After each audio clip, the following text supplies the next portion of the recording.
In late 2000, 52-year-old Colleen Wood was preparing to sail around the world with her new boyfriend from the shores of Fort Lauderdale. She had uprooted her life in Ohio to pursue this dream and fallen in love with a charismatic man named John Paul.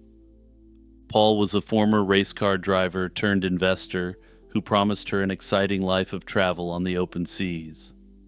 But just as their voyage was set to begin, Colleen vanished without a trace. The adventure of a lifetime had turned into a chilling mystery that remains unsolved till this day. Colleen met John Paul in 1999, and he presented himself as a Harvard-educated businessman and former race car champion. And just to be clear, John Paul was actually a Harvard-educated race car driver who owned his own team, called JLP Racing, back in the 70s and 80s. But as you'll see shortly, his subsequent businesses were much less legitimate. Colleen and John's romance progressed quickly, and by early 2000, the couple planned a 5-year sailing voyage around the globe on John's 55-foot schooner. The boat, originally named the Island Girl, became their home as Colleen quit her job and sold her condominium to join him. She even entrusted John with $43,000 from the sale of her condo to invest for their future together. Colleen was all in on this dream, ready to cast off for a new life at sea. The final confirmed communications from Colleen came in early December 2000, and they gave no hint of trouble. On December 3rd, 2000, she called her son in Ohio to say that she and John would be setting sail in a few weeks, and that she'd be in touch again soon. About 10 days later, on December 13th, a friend invited Colleen to a Christmas party. Colleen answered that call from Key West, where she was out enjoying herself with John, and she sounded happy and excited for the journey ahead. She promised her friend she would return to Fort Lauderdale for the party. That was the last anyone heard from Colleen. She never showed up to the holiday gathering she agreed to attend, and more alarmingly, she failed to call her family over Christmas. This was a time she would never miss contacting her 2 grown sons, whom she was extremely close to. By the first week of 2001, her loved ones were deeply concerned. Colleen's cell phone had been disconnected, and all calls went unanswered.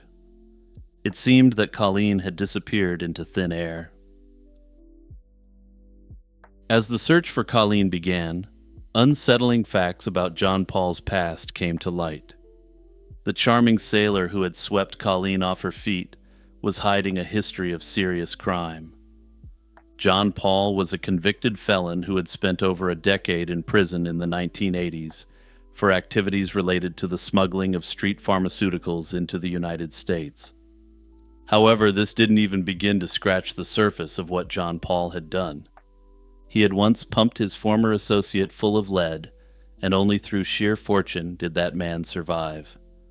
For his crimes, he received 20 years in the slammer and ended up serving most of his sentence. John had only been out on parole for roughly a year when he met Colleen, a fact that wasn't known to her. After all, 5-year boat trips around the world aren't generally compliant with the terms of most people's probation. Disturbingly, Colleen wasn't the first woman close to John to vanish under mysterious circumstances. Back in 1981, John's then-wife had disappeared during a trip to the Florida Keys and was never found. John was considered a suspect in that case, though no charges were filed. This pattern, a woman in John's life vanishing without explanation, cast a dark shadow over Colleen's disappearance. With Colleen missing, the Fort Lauderdale police opened an investigation in early 2001. John Paul initially cooperated when detectives questioned him in May 2001. He claimed that he and Colleen had a fight over money in mid-December 2000, and that Colleen decided to leave him. She had supposedly returned with a couple of tough-looking male friends to grab her belongings before departing for good. John also reportedly told a slightly different story to his own daughter, He told her that Colleen had been upset about some issue involving one of his ex-girlfriends and had broken off the relationship over that. These inconsistent accounts raised eyebrows, and nothing about John's explanations convincingly accounted for why Colleen would drop out of contact completely. Before long, evidence surfaced that made John's stories look even more dubious. Investigators discovered that between mid-December 2000 and February 2001, nearly $40,000 was withdrawn from Colleen's bank accounts. These withdrawals were clearly not made by Colleen, as grainy surveillance images showed other people at the ATMs. Police later identified at least 2 women who had been using Colleen's bank cards during that period. When questioned, those individuals admitted that a man named John had given them Colleen's bank card and PIN, instructing them to pull out cash on his behalf. In other words, John Paul was siphoning off Colleen's money after she vanished, using intermediaries to cover his tracks. Another red flag appeared when detectives found that someone had used Colleen's credit card to place 2 unusual classified ads in a local Florida newspaper in December 2000. One ad was soliciting a first mate for a boat, and the other was a personal ad from a man seeking a female companion.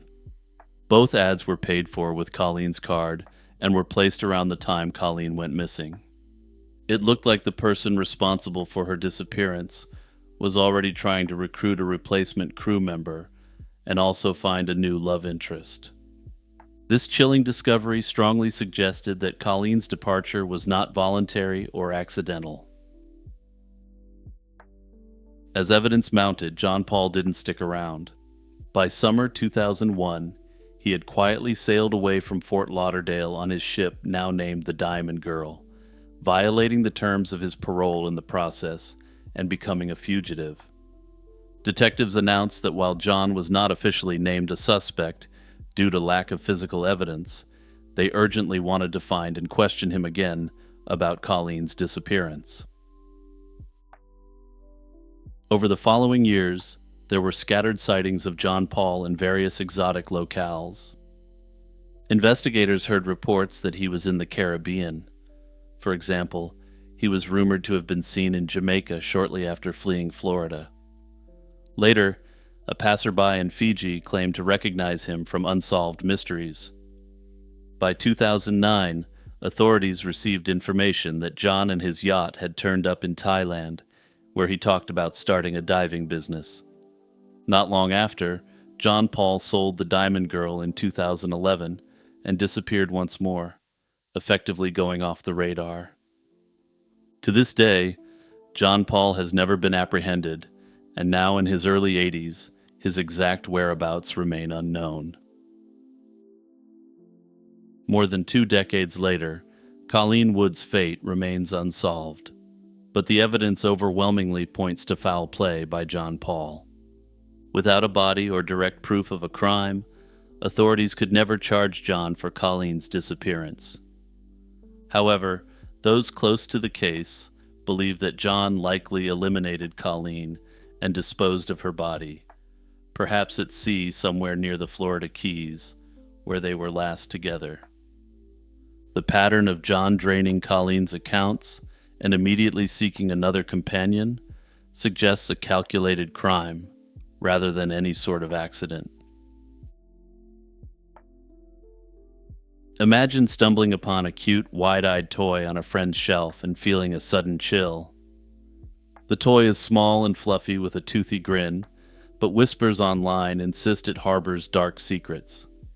Some claim this collectible figurine is linked to an ancient demon. This is the strange case of the Labubu figure by Pop Mart, a designer toy that became the center of an internet-fueled panic. Labubu is a character from a line of collectible designer toys from China. It was created by Hong Kong artist Ka-Sing Lung, who introduced Labubu in 2015 as part of his storybook series called The Monsters. Lung drew inspiration from European fairy tales and Nordic folklore. In 2019, he partnered with Pop Mart, a Chinese company, to turn these story characters into physical toys, and Labubu quickly became the company's star product.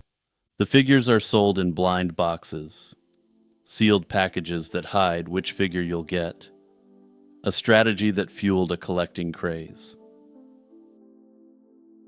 Visually, Labubu looks more mischievous than menacing. It's a small, furry creature with a round body, oversized ears, and sharp teeth forming a big grin. This gives Labubu a playful, impish appearance that might strike some as creepy at first. Labubu's rise to fame was swift. Thanks to social media buzz and celebrity fans, this quirky toy went from a niche product to a global trend virtually overnight. In 2024, a K-pop star was spotted with a Labubu keychain on her bag, sparking a wave of interest across Asia. Other celebrities soon hopped on the trend, and demand for Labubu figurines exploded worldwide. By 2025, hundreds of different Labubu editions existed, and many sold out instantly. To most people, Labubu was simply a fashionable collectible, a fun little creature that's part plush, part art figurine. Yet as its popularity grew, a very different narrative about Labubu began to circulate. Labubu's toothy grin and impish look, beloved by fans, were reinterpreted by others as evidence of something sinister. In mid-2025, theories on social media alleged that this innocent toy was tied to demonic forces. One viral video placed a brown Labubu doll beside an image of Pazuzu, the ancient Mesopotamian demon made famous by The Exorcist. Online forums and videos buzzed with alarming claims. Some users insisted Labubu dolls were not just inspired by a demon, but could attract evil spirits or bad luck. A few posts even suggested the toy might invite demonic energy into the home. Anecdotes flooded in, and people told stories of a Labubu's eyes changing color on their own, or its grin seemingly growing wider when no one was watching. Frightened owners shared videos of themselves burning these plush creatures out of apparent fear. The panic even reached the authorities in some countries. Officials in Iraq's Kurdistan region seized Labubu stocks and banned the toy, and in Russia, some lawmakers proposed a ban. Within weeks, the weirdly cute collectible had been cast as a Trojan horse for evil. In my view, the notion that Labubu is demonic or occult-inspired falls apart pretty rapidly under scrutiny. Take the supposed Pazuzu connection. Pazuzu is a figure from ancient mythology, often depicted as a hybrid creature with a canine face, bulging eyes, wings, and talons. But Labubu shares none of those traits. A soft, big-eared doll looks nothing like that fearsome demon of lore. Ka-Sing Lung has stated that Labubu came from the fairy tales and mythical creatures he loved in childhood. He's made it clear that they're inspired by Nordic and Germanic folklore, not anything demonic. Perhaps the most interesting piece of this mystery is why the demonic theory gained traction at all. The Labubu scare is a prime example of how folklore and pop culture can distort perceptions. History has seen moral panics where unusual trends get labeled as evil. During the 1980s Satanic Panic, for instance, some games and cartoons were wrongly accused of hiding dark, supernatural influences. Back then, parents were worried about their kids summoning demons in Dungeons and Dragons, or being brought under the evil influence of Skeletor after a couple of episodes of He-Man. Labubu's case is a modern echo of that pattern. A strange-looking fad and a few spooky references lit the fuse of speculation. Further, horror movies have primed many people to be wary of creepy dolls, so it wasn't a huge leap for some to believe a story about a possessed figurine. Of course, in the age of viral content, Labubu's rise in popularity has also made it a perfect target for engagement farming. Some creators deliberately spin bizarre, ominous, or outright false stories about the toy to trigger strong emotional reactions. The formula is simple. Take an unusual-looking object, pair it with a sinister claim, and let curiosity and outrage do the rest to drive comments, clicks, and shares. Labubu's toothy grin and exaggerated features make it visually distinctive, which means it's easy to frame as creepy or evil in a thumbnail or short video. By hinting at hidden danger, whether demonic possession, cursed energy, or occult symbolism, content creators tap into people's fascination with the mysterious and the forbidden. These shock-based narratives keep audiences hooked long enough to boost algorithmic reach. The theory that Labubu figures are demonic is, in the end, just a baseless myth. They're perfectly safe to own, and they're totally not a weird overpriced fad that everyone will forget about in a couple years. Also, as a disclaimer, this entire section was written and recorded without the help of a Labubu sitting beside me and staring into my soul and directing me what to do. For greatest clarity, I have not now, nor have I ever been under the influence of a Labubu, and I'm not making this statement under duress from a Labubu sitting beside me.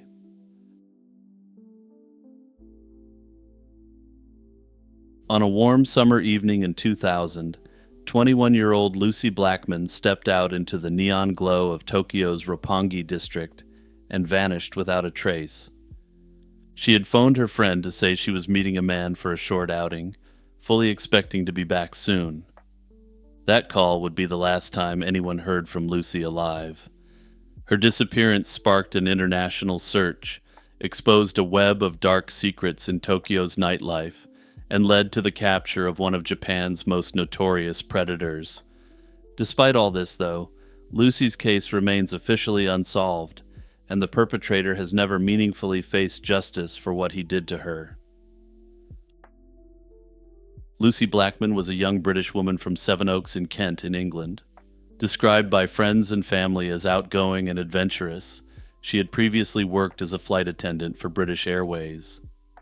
In May 2000, eager to travel and pay off personal debts, Lucy moved to Tokyo on a tourist visa with her best friend Louise Phillips, intending to spend a year in Japan for an adventure.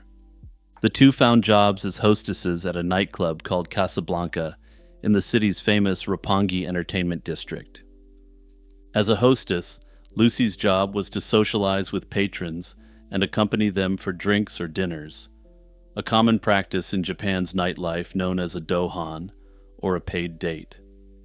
This was an exciting new adventure for Lucy, a chance to experience a different culture while earning money in a vibrant city.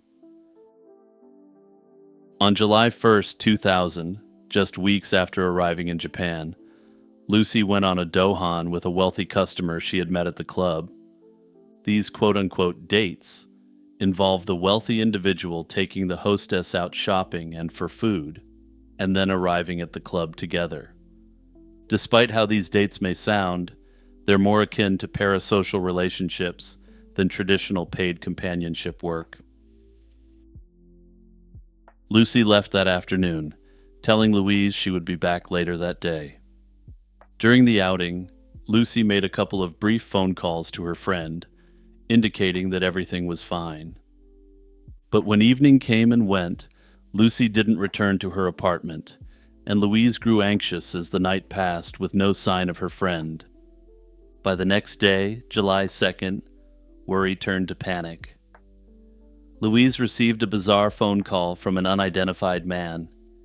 He coldly claimed that Lucy had, quote, joined a cult and wouldn't be coming back.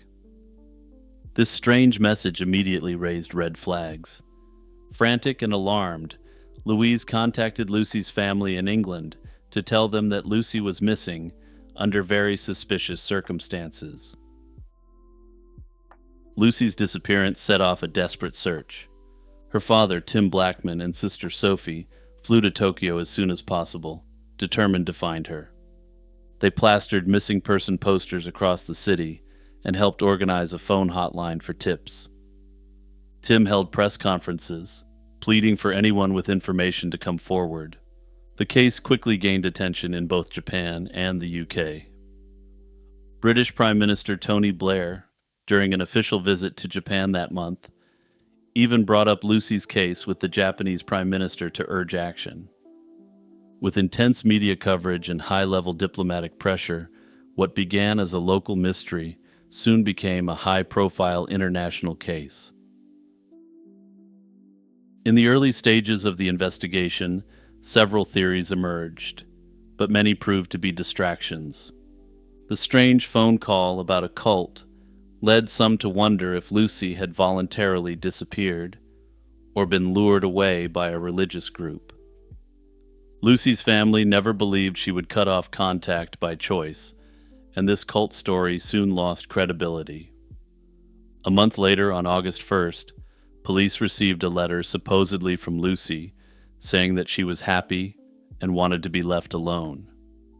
Tim Blackman and detectives immediately dismissed it as a hoax, or perhaps even from the perpetrator. It was clear that someone was trying to mislead the investigation. As weeks went by with no real leads, a disturbing incident deepened the mystery. On August 23rd, a Japanese businessman who had been questioned in Lucy's case was found dead with one of Lucy's missing posters by his side. This man had been an early person of interest, possibly a client she had met, and his death fueled rampant speculation. In the end, police found no evidence tying that individual to Lucy's fate. The case was back to square one, and the growing fear was that Lucy had been the victim of a terrible crime. Despite initial dead ends, Lucy's family and the police did not give up.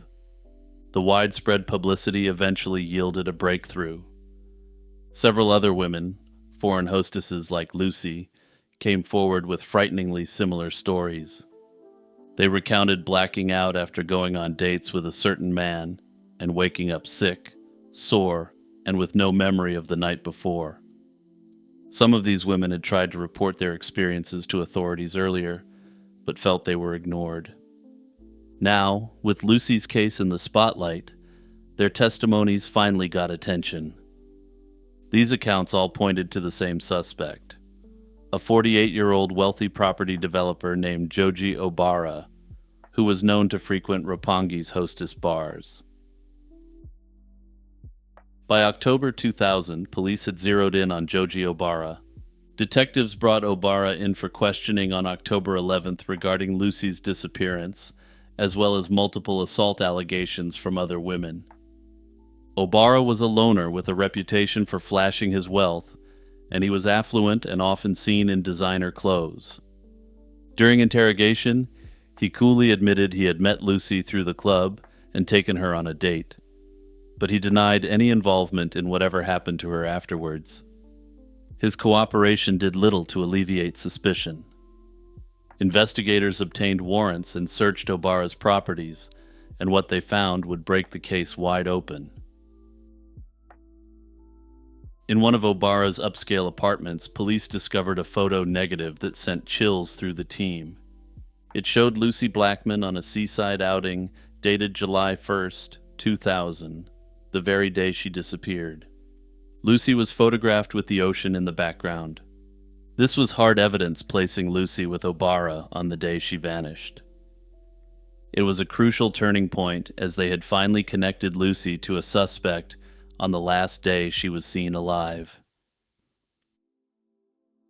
The investigation's worst fears were confirmed on February 9, 2001.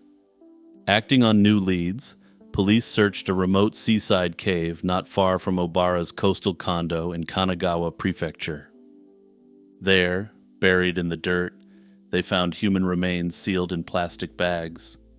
Her body had been cut into pieces, and most horrifically, the head had been shaved and encased in concrete. Forensic tests and dental records soon confirmed the tragic truth. The remains were those of Lucy Blackman. After 7 agonizing months of searching, Lucy's family finally had an answer, though it was the outcome everyone had dreaded. Because her remains were so decomposed, the medical examiner couldn't determine an exact cause of death. Prosecutors theorized that Obara had drugged and assaulted Lucy, leading to her death, while Obara now claimed she had taken substances by her own choice and died accidentally. Unfortunately, the full truth of what happened in Obara's apartment that night may never be known, but we'll come to that in a moment. Ultimately, the discovery of Lucy's body left no doubt that she had met a horrific end and that someone had gone to great lengths to conceal it. With Lucy's remains found and evidence mounting, Joji Obara was arrested and charged in April 2001. As authorities dug into Obara's past, a terrifying picture emerged. Despite his outward success as a real estate investor, Obara was living a double life as a serial predator. He had a twisted fetish for rendering women unconscious and violating them. In fact, when police searched his properties, they uncovered hundreds of videotapes he had made of these assaults. In essence, a personal library of horror. In his own journals, Obara had chillingly written about dedicating himself to evil, revealing the depth of his depravity. The tapes and diaries suggested that Obara may have attacked upwards of 150 women, possibly as many as 400 over the years. It was a staggering catalog of crimes, kept largely in the shadows, until Lucy's case brought it to light. Notably, there's an extremely chilling element to the case of Joji Obara that goes beyond the nature of the crimes themselves. He was indeed extremely rich and well-connected, and notably all the complaints made about him over almost a decade were entirely ignored by the local authorities. It's speculated that because he only attacked foreign women who had no connections or power within Japan, that he may have been able to pay off the cops to look the other way. It's an absolutely disgusting theory to consider, but it's hard to imagine how literally hundreds of complaints about the same person were simply just ignored. They also discovered that another earlier victim had lost her life as well. In 1992, an Australian hostess named Carita Ridgway fell mysteriously ill and perished after a date with Obara. Only later did investigators find a videotape and a diary entry indicating that Obara had administered chloroform. At the time, her death was misclassified as natural causes, which allowed Obara to escape suspicion. This revelation underscored that Lucy's fate was part of a long-established pattern. The legal proceedings against Obara became one of Japan's most high-profile trials. In 2002, he went on trial in Tokyo on a multitude of charges, and Obara pleaded not guilty to everything. The trial was long and complex, stretching over several years, as the court examined extensive evidence, including those hundreds of videotapes. In April 2007, the Tokyo District Court delivered its verdict. Joji Obara was found guilty of multiple assaults and also guilty in relation to the death of Carita Ridgway. For these crimes, he received life in prison. However, the court acquitted him of the specific charges related to Lucy Blackman, citing a lack of direct evidence of how she died. Essentially, the judges ruled that while Obara had undoubtedly disposed of Lucy's body, they couldn't prove beyond a reasonable doubt that he had deliberately caused her death. This outcome was a devastating blow for Lucy's family. After 7 years of fighting for justice, hearing that Obara would not be held accountable for Lucy's death felt like a betrayal. Amid public outcry in both Japan and Britain, prosecutors appealed the acquittal on the charge related to the offenses against Lucy. In December 2008, the Tokyo High Court partially overturned the earlier decision. The High Court judges convicted Obara of kidnapping Lucy and of the offenses he committed against her after she was deceased. They still maintained there was insufficient evidence to prove he had intentionally slain her. His life sentence was upheld, ensuring that he would remain behind bars. Lucy's family, while noting that the slaying itself was never legally proven, expressed relief that Obara was ultimately punished and would never be free to hurt anyone else. Ultimately, though, this case is unsolved in more ways than the obvious. Joji Obara quite clearly used his wealth, influence, and connections to have the authorities look the other way. These people in positions of authority who simply let this happen have never faced any form of justice, and unfortunately, almost certainly, never will. Hey everyone, Jimmy here, just popping in with a quick reminder to like, subscribe, and tap that notification bell. And don't forget, search for Lazy Chill True Crime wherever you listen to podcasts, and follow me there for even more content. It was a crisp October evening in 2017 when Dr. Ruha Ignatova stepped off a flight from Sofia, Bulgaria to Athens and vanished without a trace. Until that moment, Ignatova was riding high as the glamorous self-styled crypto queen. She was the founder of a cryptocurrency empire called OneCoin that had attracted millions of investors worldwide. She lived a life of luxury and audacity, hosting flashy events, touting her PhD title, and promising financial revolution. But in the blink of an eye, she disappeared into thin air. What followed was an international manhunt and a mystery that continues to this day.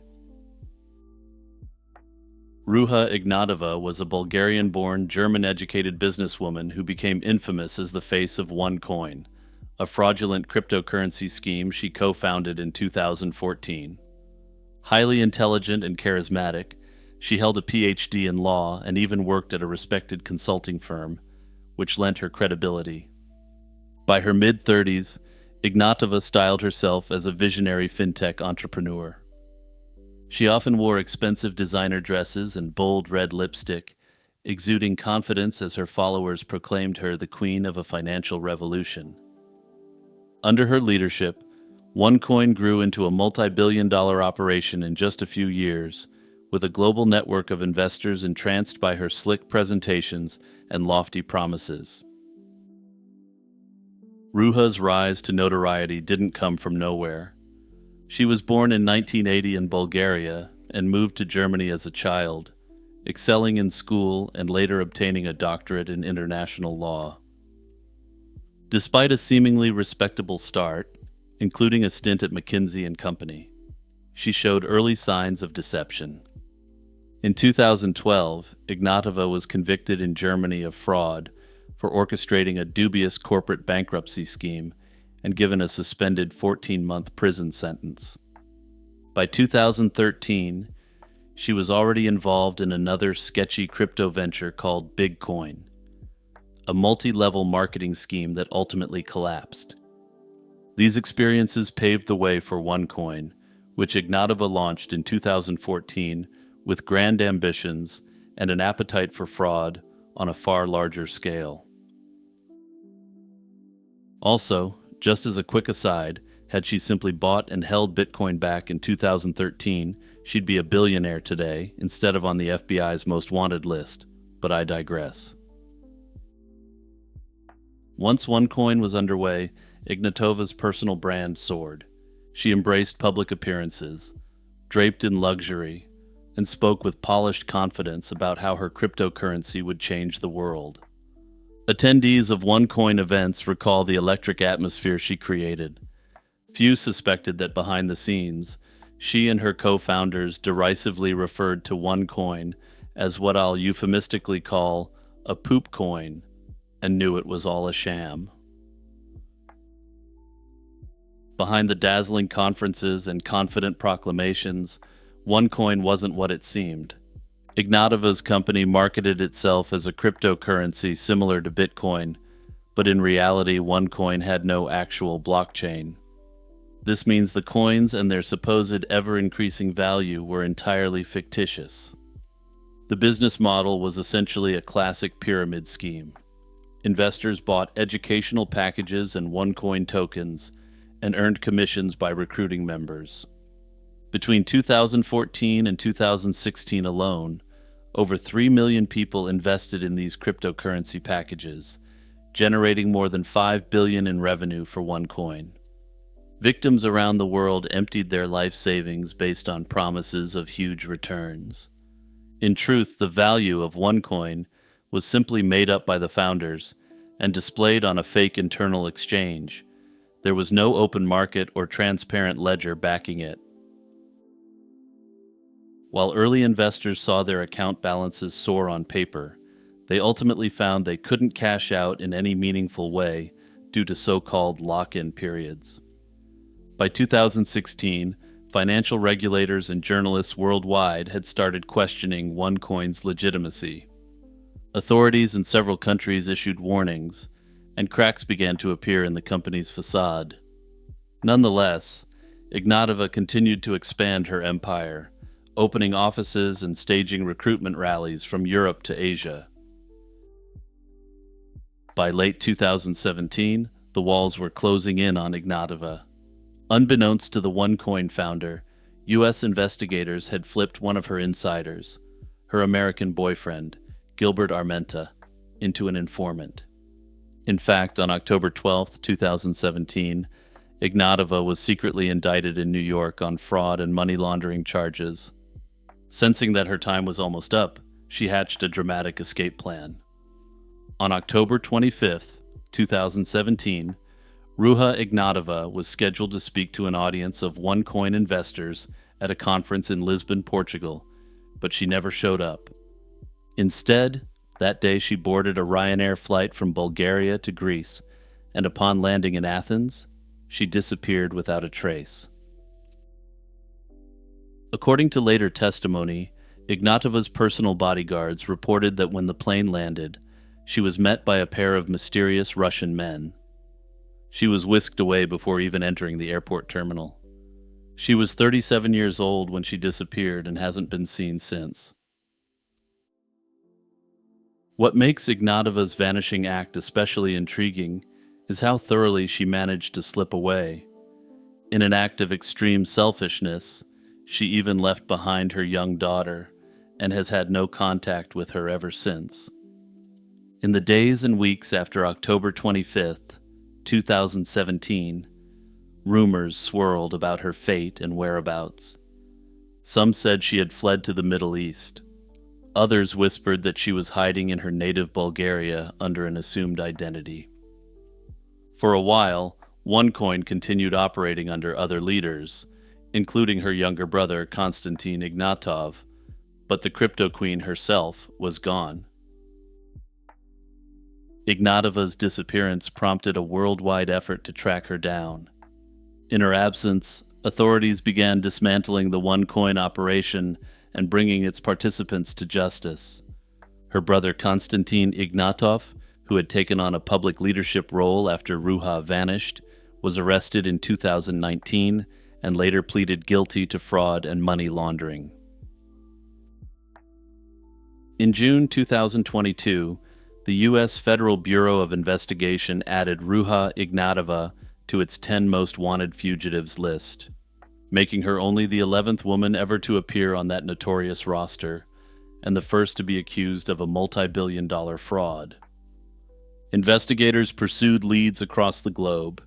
It emerged that after Athens, Ignatova might have traveled onward on a German passport, possibly to the United Arab Emirates, Russia, or elsewhere in Eastern Europe. Over time, several theories have emerged to explain what might have become of Ruja Ignatova. One possibility is that she is alive and in hiding, having used her immense wealth and connections to buy protection. Ignatova was known to have cultivated relationships with powerful underworld figures during her OneCoin days. An American investigator revealed that a notorious Bulgarian crime boss was closely involved in OneCoin's operations and even oversaw Ignatova's personal security. According to this account, Ignatova paid him around 100,000 euros per month for protection, and it was his network that helped whisk her out of Bulgaria in 2017. If true, this indicates she had arranged safe passage with the help of organized crime allies. Supporters of the still alive theory point to evidence that Ignatova may have quietly continued managing her assets even while on the run. In early 2023, for example, An investigative journalist discovered property documents in London that provided a tantalizing clue.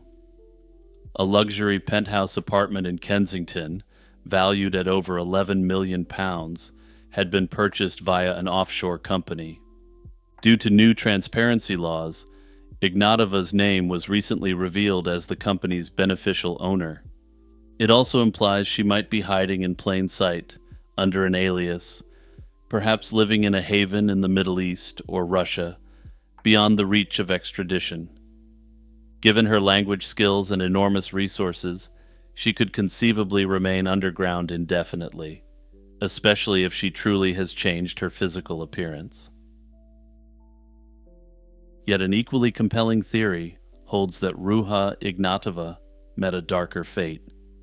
In 2022, a bombshell investigative report from Bulgaria claimed that Ignatova was slain on a crime lord's order not long after she vanished. According to a leaked Bulgarian police dossier, her body was chopped up and dumped from a yacht in the Ionian Sea near Greece. The story goes that once Ignatova became a liability, her bodyguards decided to eliminate her. Bulgarian records indicate that many of Ignatova's properties have since been taken over by people connected to this criminal. However, no hard proof of her passing has ever surfaced, and it's possible that these are steps taken to evade capture. Under this theory, this is all an elaborate smokescreen to provide cover for the fact that she's still very much alive.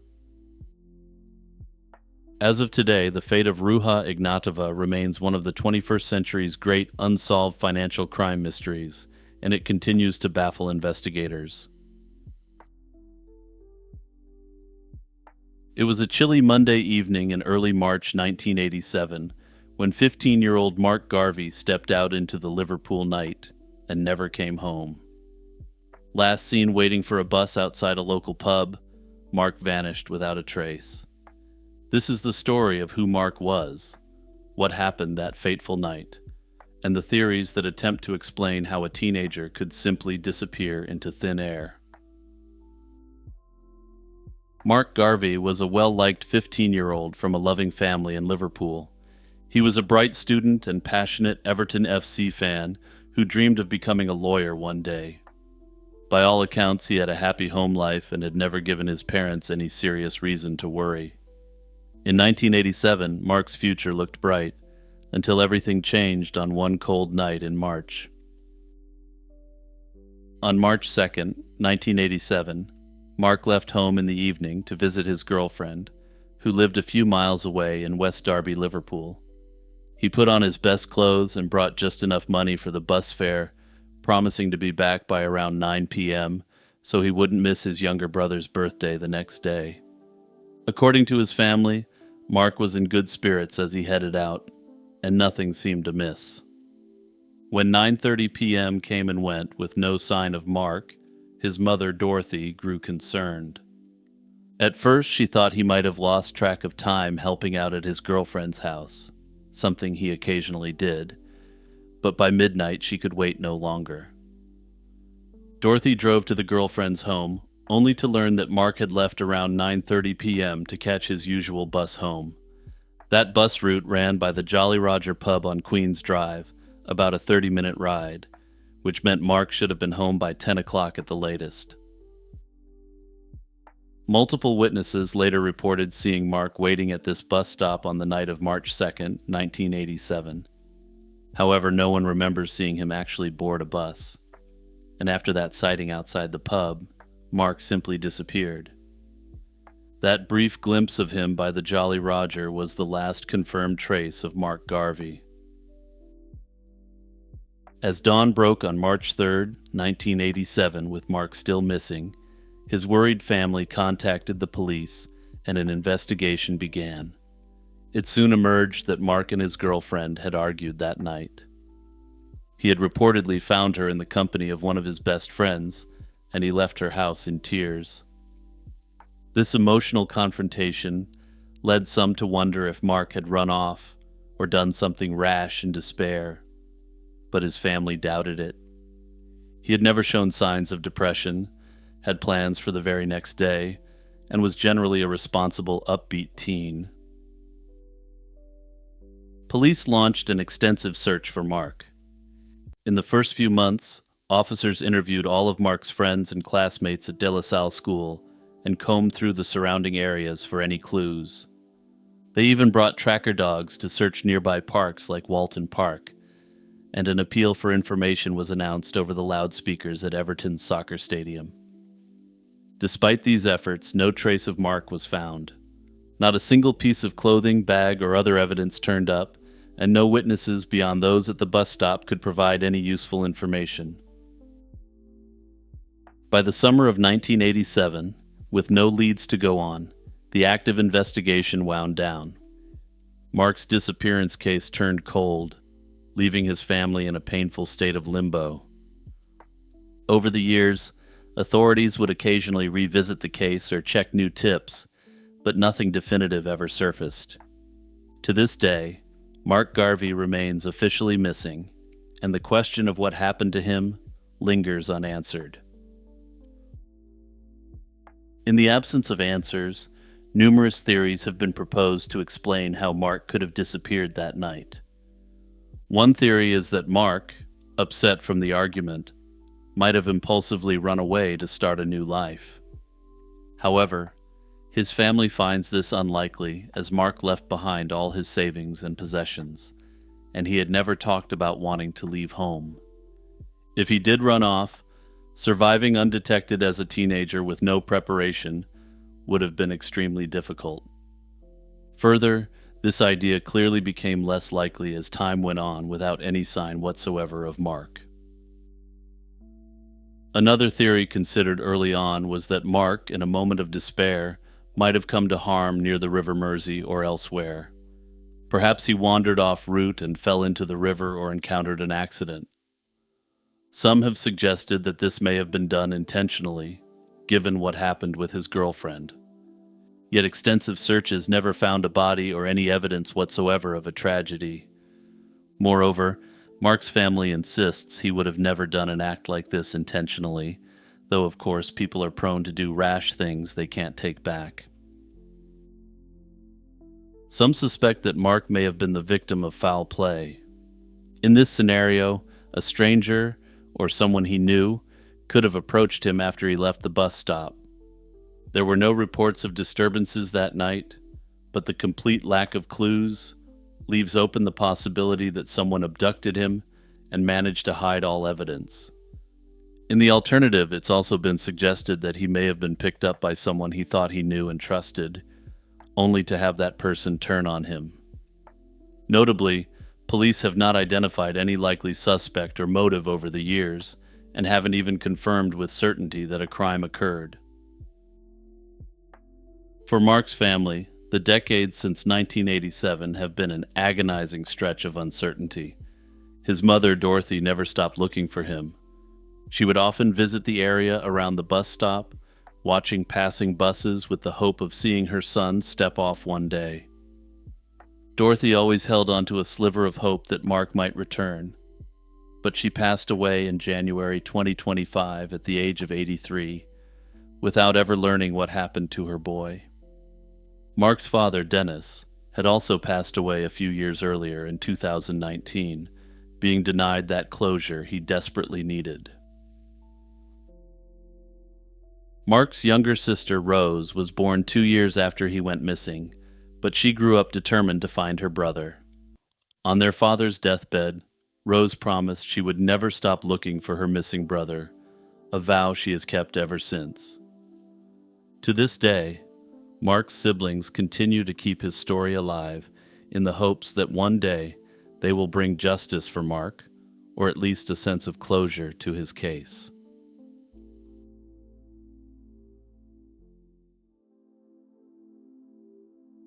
For over a century, treasure hunters and historians alike have been captivated by the tale of Admiral Alexander Kolchak's lost gold. In the chaos following the Russian Revolution, a vast fortune in gold bullion, once the pride of the Tsar's treasury, seemingly vanished amid the chaos.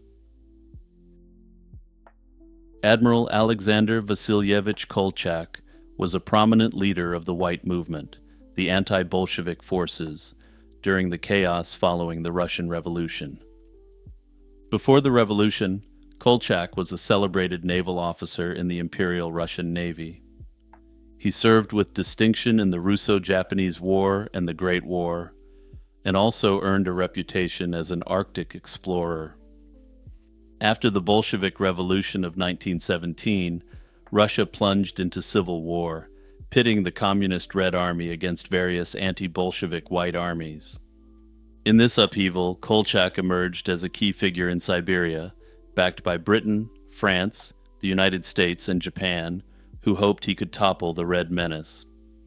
By late 1918, Kolchak had taken control of a provisional anti-Bolshevik government in Omsk, Siberia, proclaiming himself the supreme ruler of Russia. His rule was authoritarian and military-backed, seen by supporters as a last hope for the old order, and by his enemies as a reactionary strongman.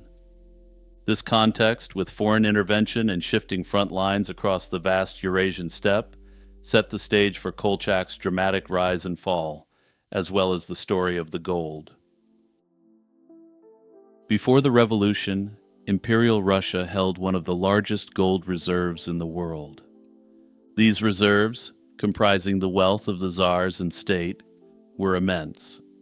Over 1 billion gold rubles by 1917, an amount then unrivaled globally.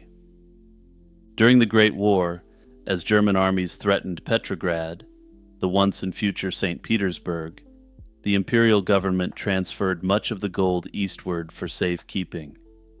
By 1918, a huge cache of gold bullion and coins had been stored in the city of Kazan on the Volga River. In August 1918, anti-Bolshevik forces, including units of the Czech Legion and White Russian troops, captured Kazan and seized the gold. This treasure, comprising not only Russian gold coins, but also foreign coins and gold bars, was estimated at about 645 million gold rubles in value. To put this in physical terms, this was 490 tons of gold, an amount that would be valued today at over $50 billion. By November 1918, Admiral Kolchak had taken power in Omsk, and the precious hoard was delivered into his custody. The transfer of such wealth was a boon to Kolchak's regime. It provided the funds he desperately needed to purchase supplies from abroad.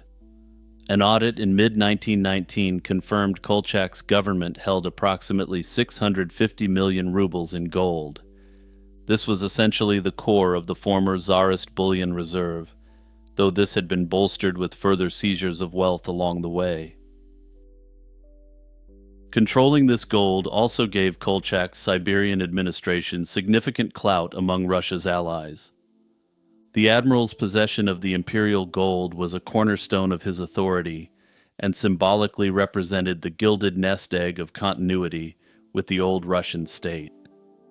But this giant golden nest egg would, naturally, attract significant negative attention as well. By late 1919, the fortunes of the Russian Civil War turned decisively against the Whites. Kolchak's armies, battered by the Red Army's offensives, were in disarray and retreating eastward through Siberia. Omsk, Kolchak's capital, fell to the Bolsheviks in November 1919, forcing him to flee east along the Trans-Siberian Railway, with the bulk of the gold reserve loaded on armored trains. The train's journey was slow and perilous, complicated by harsh winter and the volatile political situation. The Czechoslovak Legion, a force of Czech and Slovak soldiers who had been fighting in Russia and controlled segments of the railway, played a pivotal role. The Czechoslovaks had earlier supported the Whites, but by late 1919, their primary goal was to secure passage home. As Kolchak's gold train moved toward Irkutsk in Siberia, the Czechoslovak Legion effectively held the key to the railway, and thus to Kolchak's fate. In December 1919, Kolchak's train was halted at Nizhnudinsk, not far from Irkutsk. At this time, Irkutsk had fallen under the control of a local anti-Kolchak Socialist Revolutionary Committee, which unsurprisingly was opposed to Kolchak. Under pressure and isolated, Admiral Kolchak agreed to relinquish power. He named White General Anton Denikin as his successor and attempted to place his remaining troops under Grigory Semenov's command. The latter man, the powerful leader of the Transbaikal Cossack host, would play a significant role in the legend surrounding this gold. Crucially, Kolchak placed himself under the protection of the French and British military missions and trusted the Czechoslovak Legion to guarantee his safe passage. It turned out that this trust was misplaced, and these Czechs and Slovaks, on the other side of Eurasia, had no real goal except to return home to their families. On January 14, 1920, the Czechoslovak Legion, eager to broker a deal for their own exit, handed Kolchak over to the local authorities in Irkutsk, despite promises. By early February 1920, Kolchak's tragic fate was sealed. He was cut down by firing squad in Irkutsk on February 7, 1920. Meanwhile, the victorious Bolsheviks obtained a huge prize. The Czechoslovak command, in exchange for their freedom to leave Siberia, turned over vast sums of gold and currency to the Reds. It's been estimated to be about 400 million rubles worth of gold, which accounted for a large chunk of the imperial reserve that Kolchak still carried. The Soviet authorities rejoiced at this windfall, which would help fund the fledgling Soviet state's post-war recovery. However, a significant portion of the gold was missing. Roughly 250 million rubles worth couldn't be accounted for in the transfer. The disappearance of this remaining treasure is what gave birth to the enduring mystery of Kolchak's gold. The question of what became of the missing 250 million rubles in gold has fascinated researchers and spawned countless theories. Some explanations are well documented by historians, while others are more speculative. According to the mainstream narrative, it's likely that no great treasure actually lies hidden. Much of the quote-unquote missing gold was expended, embezzled, or otherwise dispersed during the conflict. For instance, Admiral Kolchak had used substantial funds for military procurement and payroll while in power. Another large portion was sent abroad. Kolchak's government placed about 150 million rubles worth of gold in foreign banks as collateral for loans. Those funds were largely consumed repaying Western creditors and financing the anti-Bolshevik cause abroad. In addition, at least one white warlord simply openly stole part of the hoard and used it for their own purposes. Grigory Semenov, the Transbaikal Cossack commander in Siberia, intercepted and seized a train carrying approximately 40 million rubles in gold in September 1919. Semenov used that gold to fund his own forces against the Bolsheviks, and none of it was recovered. Other portions he simply kept for himself and distributed to his men in exchange for loyalty, which seems on point for a modern-day steppe warlord. When all these expenditures and thefts are tallied, they account for nearly the entire missing amount. Despite these grounded accounts of what happened, other theories continue to persist. One long-standing rumor accuses the Czechoslovak Legion of making off with a share of the gold during their trek home. Kolchak's former finance minister Vladimir Novitsky claimed the Czechs stole tens of millions of rubles of the reserve. Supposedly, this was later used to found a bank in Czechoslovakia with the illicit proceeds. Modern historians have found no solid evidence linking any Czech bank to Kolchak's bullion, casting doubt on this tale. Another famous legend holds that a portion of the gold was lost in the depths of Lake Baikal. According to this story, one of the gold trains derailed along the shore of this lake during the chaos, and several train carriages full of gold plunged into the lake's abyss. This incredibly deep lake, which, despite its relatively small surface area, contains 20% of the world's unfrozen fresh water, may hold billions in gold. In recent decades, Russian expeditions with mini-submarines have probed Lake Baikal's depths. They've indeed discovered wreckage of train cars and even boxes of ammunition on the lake bed, which is physical evidence that a train did crash there during the time period. In 2010, explorers found fragments of railway carriages and reported shiny metal objects that resembled gold bullion near one crash site. These findings fueled excitement, but no confirmed gold has ever been recovered from Baikal, and skeptics point out that any substantial treasure in the lake remains unproven. That said, some have speculated that it may have worked its way into the pockets of politically powerful people in Russia. Yet another theory conjectures that the missing gold reached the Pacific port of Vladivostok and then was lost at sea. Some speculate the gold was loaded onto a ship or barge that sank in Vladivostok's Golden Horn Bay before it could depart Russia. Geomagnetic surveys in 2017 did detect metal objects resembling rail containers in the bay, stirring talk of Kolchak's gold, though again nothing conclusive was found. At present, the true nature of the whereabouts of Kolchak's gold remains officially unknown, and the speculation surrounding the wealth will continue to fascinate for generations to come.